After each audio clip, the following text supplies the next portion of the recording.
présenter notre recette de Noël. C'est une pintade avec champignons et marrons. C'est très facile, c'est une recette qui est très facile et très simple à réaliser. Vous voyez, ici j'ai préparé un mélange d'huile d'olive et d'épices. Donc j'ai mis paprika, cardamome et cumin. Je badigeonne un petit peu le fond du plat avec ce mélange d'huile d'olive et d'épices. L'avantage avec l'omnicuiseur, c'est que tout le monde peut l'utiliser. C'est vraiment très facile. Qu'on soit cuisinier ou pas, ou qu'on ne connaisse pas la cuisine, c'est très facile à utiliser. Alors, vous prenez votre première pintade. Vous voyez, ce sont des pintades qui font à peu près 1,8 kg. On peut aller jusqu'à 2 kg. Hop.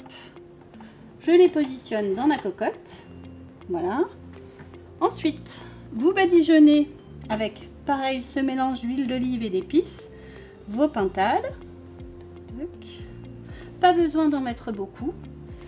Alors quel est l'intérêt de cuire la pintade à basse température?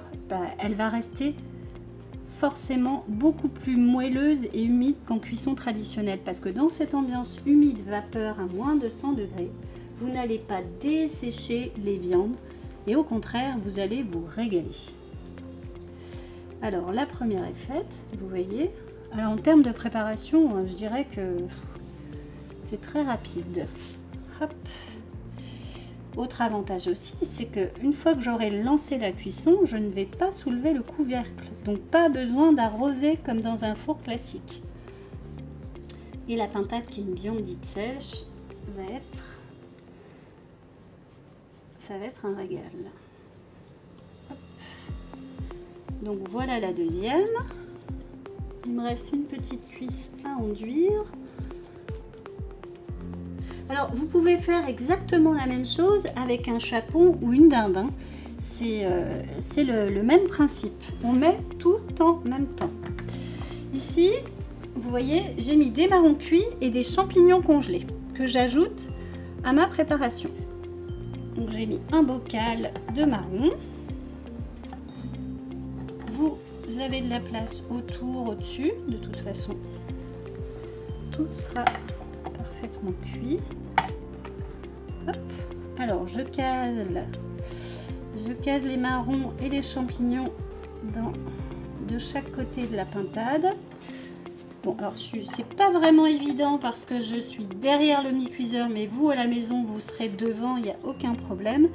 Je vous montre comme ceci pour que ce soit plus facile, que vous compreniez le principe. Voilà.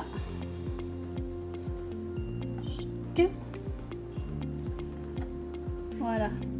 Vous voyez, là j'ai terminé. C'était très facile. En 10 minutes, vous avez préparé votre plat. Maintenant, vous refermez la cocotte avec le couvercle. Et c'est fini. Et c'est parti pour la cuisson. Je glisse, comme je vous disais tout à l'heure, facilement. Plus besoin de porter un plat lourd dans le four. Donc c'est parti pour la cuisson. Là, on part sur 20 minutes. Les 20 premières minutes, c'est maxi en haut, maxi en bas. Et au bout de 20 minutes, on mettra mini en bas.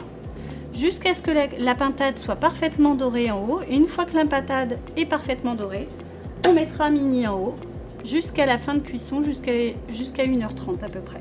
Voilà. Vous voyez, j'ai réalisé ma cuisson avec une pintade crue, des marrons cuits et des champignons congelés. Je mélange tout en même temps. Et au bout d'1h30, ma pintade sera restée parfaitement humide et moelleuse. Vous pouvez contrôler le dorage par transparence et au bout d'1h30, le marron va avoir mijoté dans le jus de la pintade, mais il ne sera pas éclaté ni en bouillie. Vous allez vous régaler avec un plat simple, facile et savoureux. On se régale. Oh, les champignons, ils sont super bons. Bien doré. Eh oui, elle a bien doré, ouais. C'est ça qui est impressionnant. Un grand merci, hein, parce que on se régale.